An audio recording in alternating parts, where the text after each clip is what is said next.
What's up guys, welcome to my Walking Tomb Dreng Dungeons solo guide. Now unfortunately the first thing I did when I summoned him from the portal finally was level him to 60, ascend him, and then awaken him. And right away I actually took the Brimstone Blessing.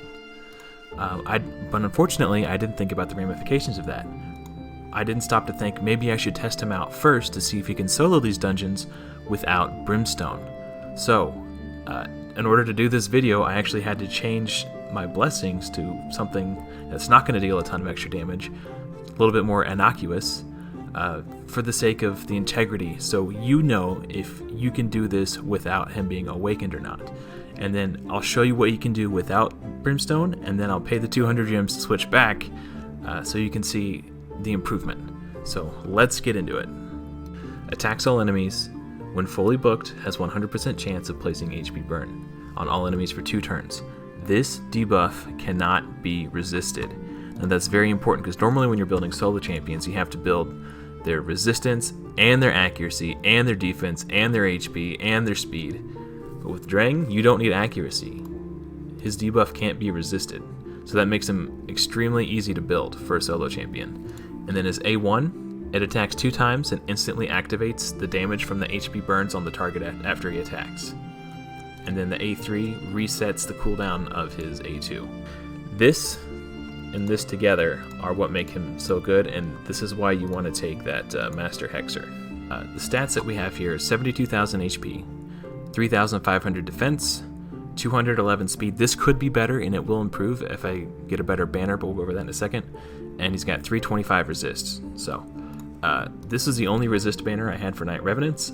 I'm going to keep farming Spider until I get one with speed on it, and preferably HP percentage and defense. But that will help us improve the speed.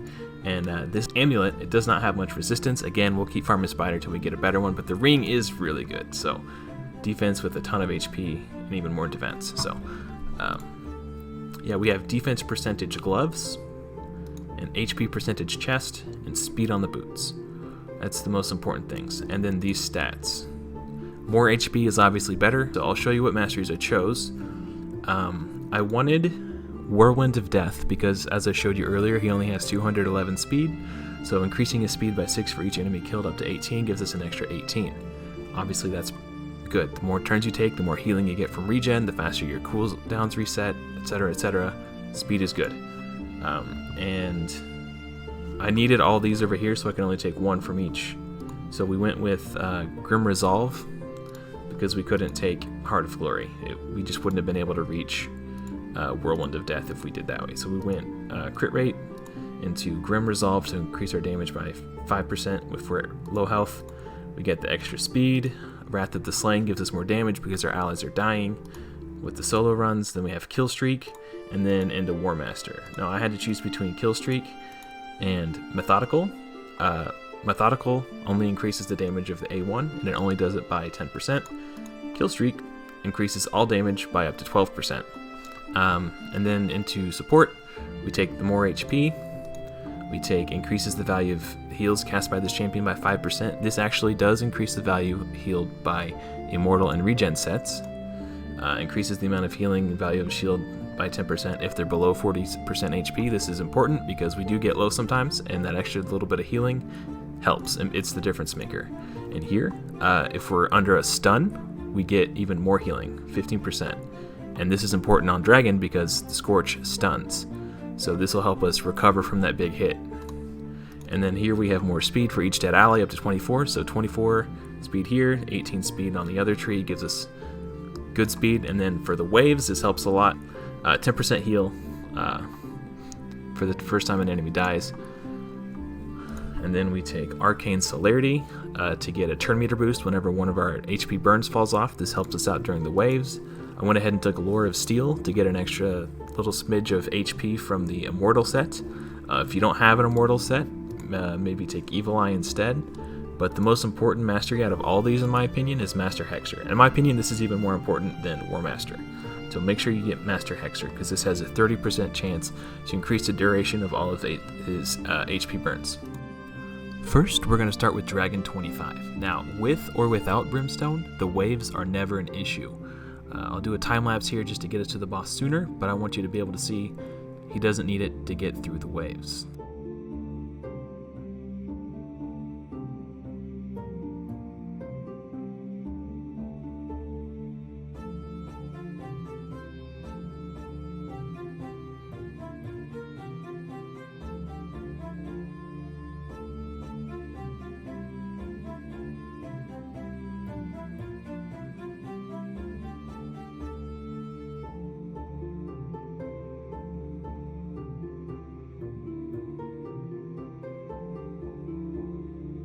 Okay, now that we're on the boss, I want you to keep an eye out for his A3 ability. It's called Fortress.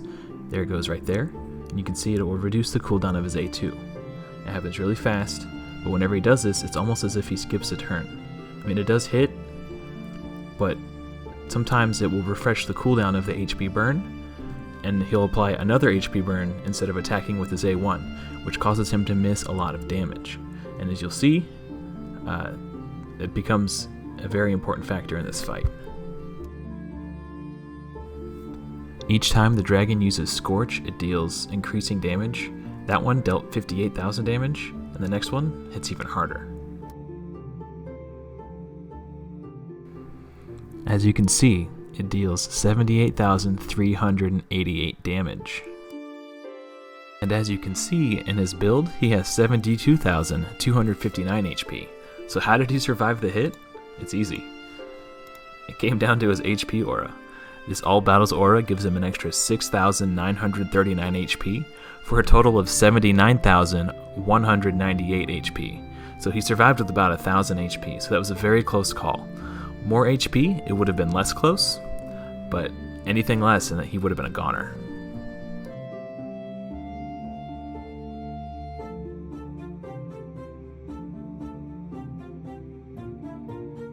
So naturally, this next Scorch is just going to be too much for us at 97,000 damage.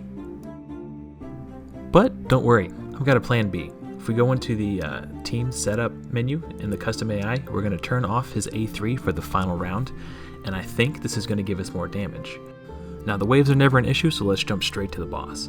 Now my theory is, a lot of the times he'll use his A3 to reduce the cooldown of his A2, while there's already HP burns on the boss. And then he'll use his HP burn again while it's already there, instead of using the A1 to ignite the burn. So my theory is, by turning off the A3, we're just going to use the A2 when it's up, and A1 when it's not, and try to get as much HP burn damage away as possible. Let's see if it works. Already, it feels like our damage has increased massively. Now this should be the third Scorch, which, if I recall correctly, wasn't the one that was the biggest issue. Yeah, see, 58,000. That's hits hard, but it's not going to be lethal. But it's the next Scorch that's going to be the difference maker. So again, we'll see how we fare, but it does hit significantly harder. And again, we survive with a sliver of health, but we survive nonetheless, and from there it's going to be an easy win. Next, let's tackle Ice Coldness Peak Stage 23. Now, the reason we're choosing 23 is the same reason we do Dragon 25. It's Force Affinity, and Spirit Affinity, Dreng's Affinity, is strong against Force. Now, it is possible we can fail this run, but it's very unlikely. This champion off here to the side, Magma Blood, has a chance to place bombs, and there's 3 of them in this wave. Now, it only has a 60% chance to place, and we have enough resistance to resist it if he tries to place it. But I actually did a run while I was on my lunch break at work the other day, and I got 3 of them placed on me at once. And so it attacks 3 times at random. So the odds that all 3 landed, it rolled the 60% high roll to land the bomb, and then he somehow won the 3% accuracy check, to overcome my resistance. It's pretty unlikely that it happens, but it did. So it happened to me, it could happen to you, but for the most part it's a pretty safe run. Now the second wave is a little bit more dangerous because again you have the Magma Blood so you can place the bombs, but these husks hit pretty hard, and also Shatterbones is no slouch either. Look at that. So we did take a significant chunk of damage, but because we have the regen gear and the Immortal set, we're able to heal back up.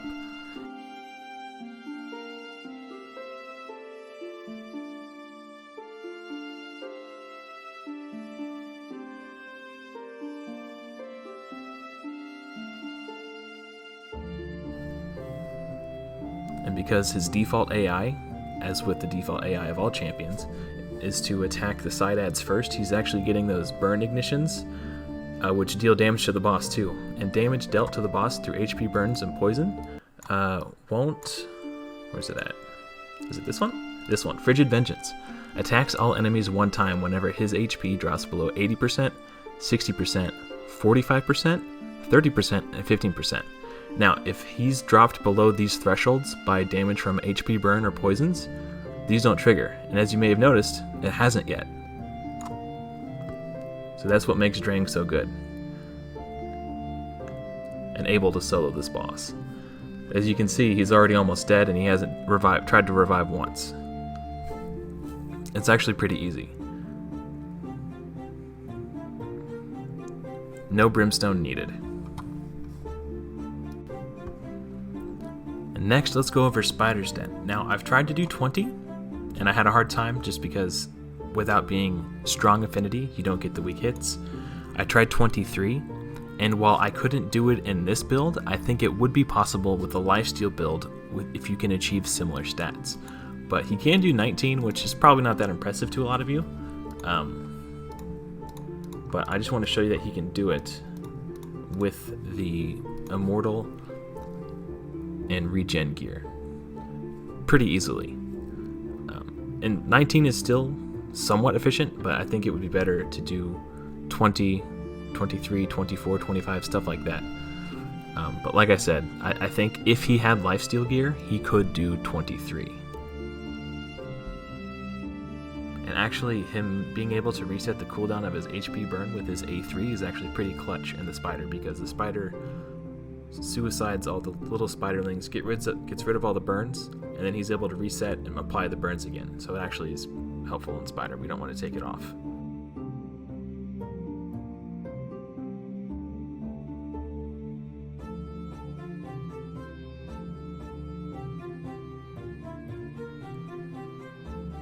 Polymorphed one of them.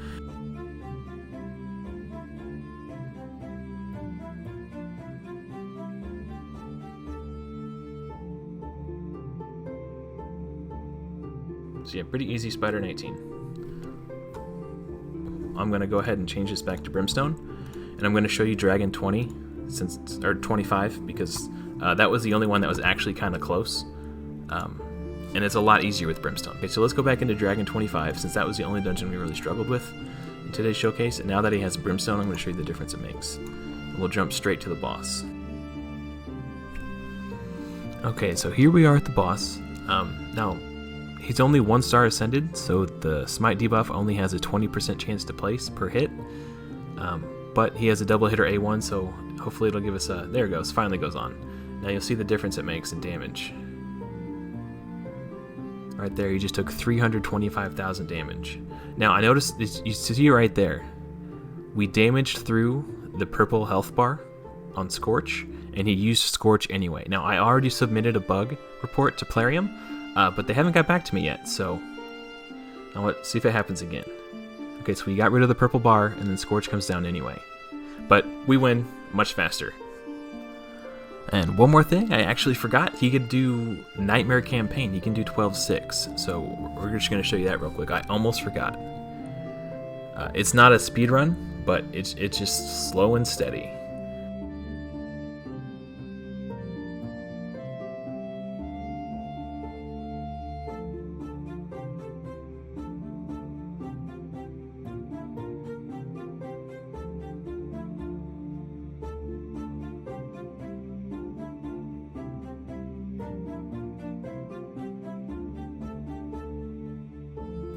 So while it's not the fastest run, from an energy efficiency standpoint, you gain about 25% more XP from farming Nightmare Campaign than you do from Brutal Campaign.